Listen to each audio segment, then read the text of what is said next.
Hello दोस्तों, नमस्कार। स्वागत है आपका हमारे YouTube channel Uttarakhand GK very easy tricks में। तो यूके ट्रिपल एससी का एक लेटेस्ट नोटिफिकेशन आया है, संवाद 141, जो कि संबंधित है लेखा लिपिक पद के परिणाम के संबंध में।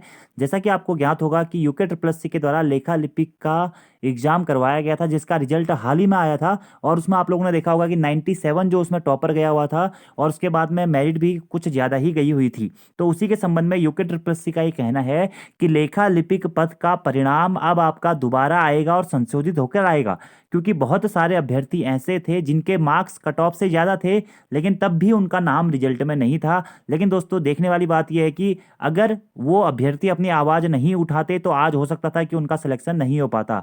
तो यूके ट्रिपल एससी को अपनी नियमावली में थोड़ा बहुत इन चीज़ों पर विचार करना चाहिए कि जो भी रिजल्ट बन रहा है उसमें डाटा एक्यूरेट है या नहीं है, क्योंकि ऐसी चीज़ें ये पहली बार हो रही है और आने वाले एग्जाम्स में ये चीज़ें रिपीट ना हो पाए। पहले हम नोटिफिकेशन के बारे में बात करते हैं। अवगत कराना है कि कई अभ्यर्थियों द्वारा आवेदन अनुरोध किया जा रहा है कि पदनाम लेखा लिपिक विज्ञापन संख्या इतने की लिखित परीक्षा में उनके प्राप्तांक अधिक होने के बाद भी उनका नाम चयन सूची में नहीं है।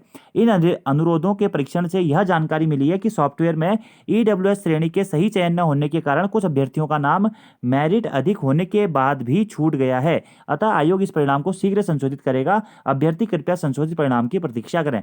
लेकिन दोस्तों, एक्चुअलिटी में ये परिणाम तो संशोधित हो रहा है, लेकिन यूके ट्रिपल एससी को निश्चित ही कहीं ना कहीं इन चीज़ों के ऊपर विचार करना चाहिए, और साथ ही अपने नॉर्मलाइजेशन के फॉर्मूले पर भी विचार करना चाहिए, जिसमें अभ्यर्थियों के नंबर कम हो जा रहे हैं, बढ़ जा रहे हैं। तो इन चीज़ों पर यूके ट्रिपल एससी को विचार करना चाहिए। आप लोगों की क्या राय है इस संबंध में, आप लोग बता सकते हैं, क्योंकि ये एक बहुत बड़ी गड़बड़ है दोस्तों। अगर रिजल्ट में ही गड़बड़ हो रही है, या इतनी बड़ी गलती कि आयोग ईडब्ल्यूएस की श्रेणी चयनित करना भूल जाए, और उसके बाद में लोगों का सिलेक्शन हो रहा है, बीच में कुछ अभ्यर्थियों के मार्क्स कट ऑफ से ज़्यादा हैं, उनका सिलेक्शन नहीं हो पाया है, तो आयोग को कहीं ना कहीं अपने सॉफ्टवेयर्स को बेहतर करना पड़ेगा, ताकि आने वाले एग्जाम्स में ऐसे टाइप की गड़बड़ ना हो। अभी देखिए दोस्तों, सिर्फ ईडब्ल्यूएस श्रेणी के चयन के कारण गड़बड़ हो रखी है। हो सकता है किसी और रिजल्ट में नॉर्मलाइजेशन के फॉर्मूले में गड़बड़ हो रखी हो। तो ये चीज़ें आयोग को देखनी चाहिए, कुछ विचार करना चाहिए इसके लिए।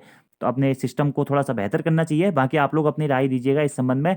और परिणाम दोस्तों आपका दोबारा आएगा अब, और जिन भी अभ्यर्थियों के मार्क्स उस टाइप के कम आ रहे थे, तो वो लोग देख सकते हैं उनके मार्क्स फिर बाद में अगर संशोधित परिणाम आता है तो उसके अकॉर्डिंग फिर आपका सही रिजल्ट अपलोड कर दिया जाएगा। तब तक आप लोग रिजल्ट की प्रतीक्षा करें। धन्यवाद।